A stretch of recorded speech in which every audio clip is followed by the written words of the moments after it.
तर TV9 मराठीच्या नावानं फेक सर्वे जो आहे तो व्हायरल करण्यात आलेला आहे। महत्त्वाची बातमी आपण पाहताय, कुणाच्याही विजय किंवा पराभवाचा सर्वे TV9 मराठीनं केलेला नाही, हे आम्ही अधोरेखित करतोय।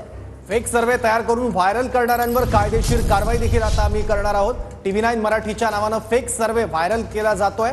असा कुठलाही सर्वे TV9 मराठीने केलेला नाहीये। कुणाच्याही विजय किंवा पराभवाचा सर्वे TV9 मराठीने केला नाहीये। अशा फेक सर्वेचा जर क्लिप कुठली तुमच्याकडे आलेली असेल तर त्याच्यावर विश्वास कृपया ठेवू नका। TV9 मराठीच्या नावानं हा फेक सर्वे जो आहे तो व्हायरल करण्यात आलेला आहे। काही फोटो एडिट करून त्यावर TV9चा लोगो देऊन हा सर्वे व्हायरल केला जातोय। फेक सर्वे तयार करून व्हायरल करणाऱ्यांवर कायदेशीर कारवाई देखील आता होणार आहे। TV9 मराठीच्या नावानं फेक सर्वे व्हायरल केला जातोय। कोणाचा विजय होणार, कोणाचा पराभव होणार असा कुठलाही सर्वे TV9 मराठीने केलेला नाही।